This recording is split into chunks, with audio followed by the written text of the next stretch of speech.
Yes, yes, yes. Yes, magandang hapon sa inyong lahat. Magandang hapon. Yeah. Well, nandito ako, no? Attorney Libagan, para syempre bigyan ng kalinawan o pagpapaliwanag yung mga katanungan nyo ng mga marami patungkol sa aking kliyente na si Medit. Alam ko maraming gustong marinig ang panig ni Medit, no? Sa aming panig, sa lahat ng mga issue na binabato sa aking kliyente. And I believe this is the right time para sagutin ko lahat yan. Let me put it this way, no? Para hindi maghalo-halo, kasi actually ako rin ang magiging legal counsel ni Tibuloy. So itong kay Medit, unahin ko na.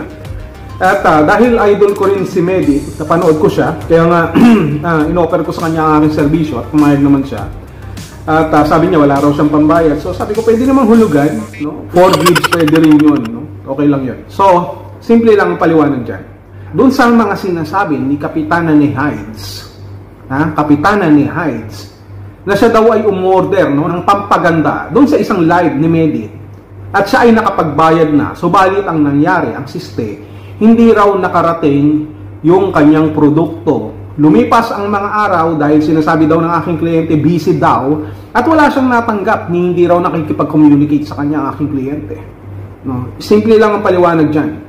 Simple lang. Una, Kapitana, ganito lang yan idol nyo si Medit.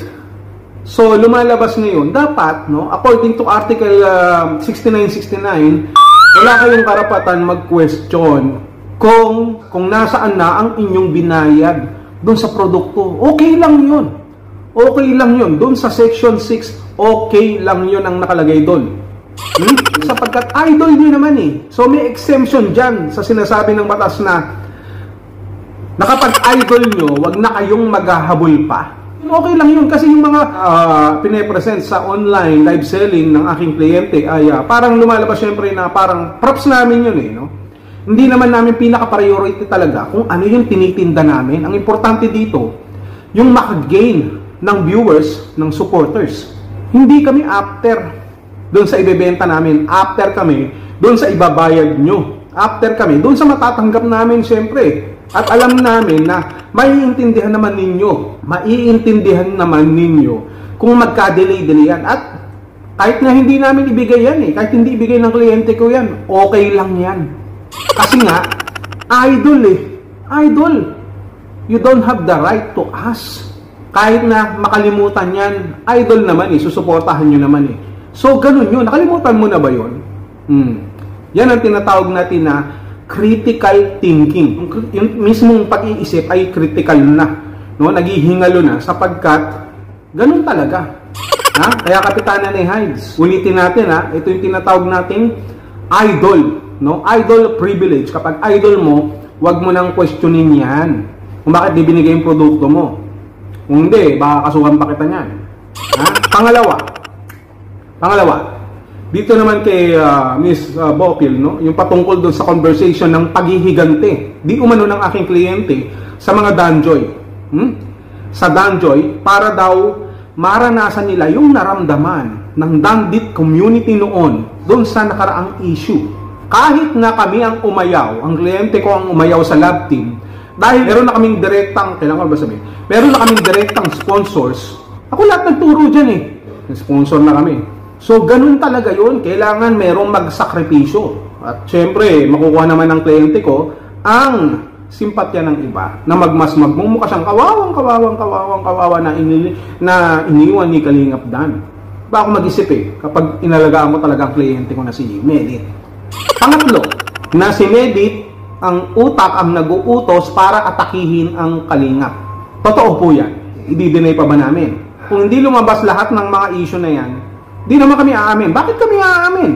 Until proven guilty, inosente kami. Alam ni Medit yan. So, lahat ng nangyaring pag-atake nila Michelle, nila Kapitana, no? Through their founder, no? Na sila MG, ay galing pala lahat. Ay galing, ba't pala? Alam ko yun. Ay galing sa kliyente ko, na si Medit. Para gantihan ng Kalingap. Siyempre, hindi mo pwedeng ipakita ang tunay na kulay mo hanggat hindi mo nakukuha ang gusto mo. Nagtataka pa kayo, galit na galit pa kayo. Kapitana, Michelle, ano na, huwag na kayong umangal pa. Sapagkat yung kliyente ko, matalino yan. Kaya niyang maging kaawa-awa. Kaya niyang maging api. Kaya niyang dumiskarte. Kaya nga, hinangaan ng kalingap yan, di ba? Hinangaan nyo yan. Madiskarte.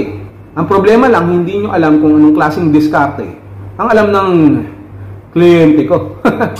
Ibang dumiskarte. O, kita nyo? O, kung hindi magaling dumiskarte ang kliyente ko, bakit nag-iiyak yan sila Kapitana ni Heights? Ha? Paano na? Dahil dito sa mga pinaggagawa namin, no? Sooner or later, mag-aalisan lahat ng mga supporters, mga sponsors, mga subscribers ng Medit community. So what? So what? Dati naman kaming wala. So what? At least may billboard naman kami. Sa mga naiingit dyan sa billboard ni Medit, huwag kayong maingit. Ganun talaga kapag sikat. Kailangan may billboard.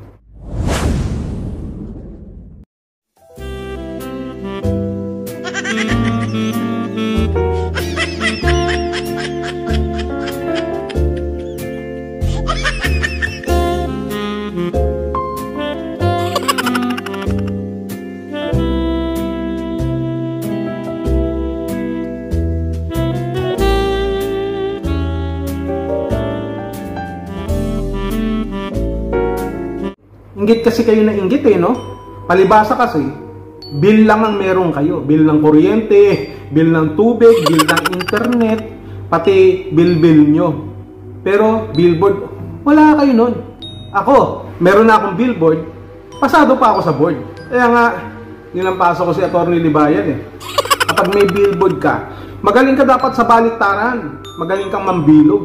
Kita nyo nga, kung di lang mabait yan si Kalinga Prab, di sana inamin na ni Kalinga Prab na kaya umayaw ng si Medit, no? Hindi siya inalis sa lab team, kaya yan umayaw. Kaya umayaw pala ang aking kliyente. Dahil syempre may mga sponsors na kami. Sponsors. Kaso ayaw aminin ni Kalinga Prab Yun ang tunay na dahilan. Tapos syempre, dahil nakuha na ang simpatya na inalis sa lab team si Medit, kakaawaan ang aking kliyente. Dahil kinaawaan, may rason na para gantihan ng Danjoy. Diba? Minamanipulate. Magaling kasi kami magmanipulate. Kita mo, dahil api-apihan yan, maniniwala na yung mga taga-suporta na pwede lang pasakitan ng mga Danjoy at hindi lang yan. Atakihin ang Kalingap. Sangka pa. Aba, mas makapal pa pala yung face ng kliyente ko kesa dun sa kapal ng billboard. Wow. Okay ka sana Medit no? Pwede sana kitang pagbigyan na maging tayo. Kaso lang, ngayon palang break na tayo.